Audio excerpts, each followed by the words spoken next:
ভিডিওটা শুরু হয় কোনো চিৎকার দিয়ে নয়, শুরু হয় এক অস্বস্তিকর নীরবতায়। চারপাশে মানুষ, মাঝখানে এক যুবক। সে দাঁড়িয়ে নেই, বসে নেই, সে যেন ধীরে ধীরে নিভে যাচ্ছে। চোখ খোলা কিন্তু দৃষ্টি নেই, শরীরে শক্তি নেই, কণ্ঠে ভাষা নেই। গ্রামের মানুষ তাকিয়ে আছে, কারো চোখে সন্দেহ, কারো চোখে রাগ, কারো চোখে একটাই প্রশ্ন, এই ছেলেটার এমন অবস্থা কেন? পাশে দাঁড়িয়ে এক তরুণী, মুখে কোনো ভাষা নেই, নেই তাড়াহুড়ো।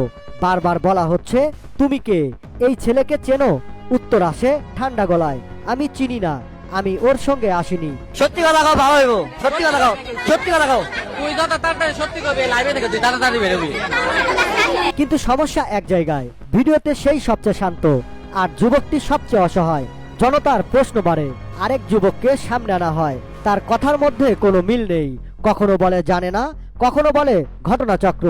আর এই ঠিক চাপের মাঝেই সত্যের দেয়ালে ফাটল ধরে। স্বীকারোক্তি আসে, এই কাতর যুবককে এই তরুণী এখানে এনেছে। পরে তুই কে দাস এই মেয়ে? পরে এই মেয়ে তুই কে নিয়ে কাল লেগে আরিফের লেগে? ঠিক আছে, তাহলে তুমি অস্বীকার করলা কেন? তুমি বললা কোন এনেছে? এখন প্রশ্ন পাল্টে যায়, তাহলে ওর শরীর এমন কেন? কি খাইয়েছে? স্বাভাবিক মানুষ এভাবে বসে থাকে?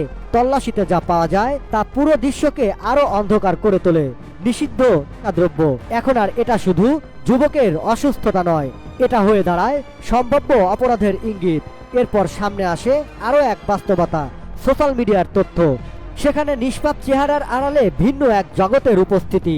তাহলে প্রশ্ন দাঁড়ায়, এই যুবক কি ফাঁদে পড়েছে, নাকি সে নিজেও ঝুঁকি নিয়েছে? এটা কি এক ঘটনা, নাকি এর পেছনে আছে আরো বড় কিছু? আমরা সিদ্ধান্ত দিচ্ছি না, কিন্তু আমরা প্রশ্ন তুলছি। কারণ এমন ভিডিও যদি ভাইরাল না হতো, এই যুবক কি চিকিৎসা পেত, নাকি নীরবে হারিয়ে যেত আরেকটি জীবন? ঘটনাটি এখন পুলিশের হাতে, সত্য বের হবে তদন্তে। কিন্তু এই ভিডিও আমাদের মনে করিয়ে দেয়, সবচেয়ে ভয়ঙ্কর ব্যাপার চিৎকার করে আসে না, কখনো কখনো তা আসে একেবারে নিঃশব্দে। সতর্ক থাকুন, অপরিচিত বিশ্বাসে সাবধান হন।